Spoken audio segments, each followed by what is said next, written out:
যখন তুমি নিজের রক্তের মানুষের দ্বারা কষ্ট পাবে, তখন তুমি একবার নবী ইউসুফ আলাইহিস সালামের কথা মনে করো। তিনি কিভাবে নিজের ভাইয়ের দ্বারা প্রতারিত হয়েছিল। যখন তোমার বাবা মা না বুঝেই তোমার বিরুদ্ধাচরণ করে, তখন নবী ইব্রাহিম আলাইহিস সালামের কথা মনে করো। তার বাবা তাকে আগুনে নিক্ষেপ করায় ভূমিকা রেখেছিল। যখন তুমি সমস্যা থেকে পরিত্রাণের জন্য কোনো পথ পাবে না, তখন ইউনুস আলাইহিস সালামের কথা ভেবো। তিনি কতটা সময় তিমি মাছের পেটে আটকা পড়েছিল। যখন তোমার নামে কেউ মিথ্যা অপবাদ ছড়িয়ে দেবে, তখন মা আয়েশা রাদিয়াল্লাহু আনহার কথা মনে করো। তার নামে পুরো শহর জুড়ে কুৎসা রচনা করা হয়েছিল।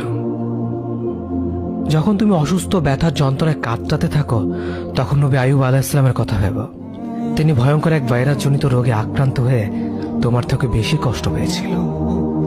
যখন তুমি দিনের কোনো বিধান নীতিতে যুক্তি খুঁজে পাও না, তখন নবী নূহ আলাইহিস সালামের কথা ভেবো।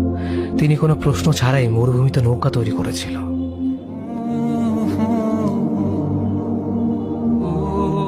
যখন তুমি আত্মীয়স্বজন, পরিবার, বন্ধু বান্ধবের কাছে হাসির পাত্রে পরিণত হও, তখন তুমি শেষ নবী হযরত মুহাম্মদ সাল্লাল্লাহু আলাইহি ওয়াসাল্লামের কথা ভেবো। রাসূল সাল্লাল্লাহু আলাইহি ওয়াসাল্লাম বলেছিলেন, সবচেয়ে বড় পরীক্ষা দিয়েই সব থেকে বড় পুরস্কার আসে। যখন আল্লাহ কাউকে ভালোবাসেন, তখন তাকে পরীক্ষা করেন, এবং যে এই পরীক্ষাগুলো মেনে নেয়, সে আল্লাহর সন্তুষ্টি অর্জন করে। আর যে অভিযোগ করে, সে তার ক্রোধের পাত্র হয়।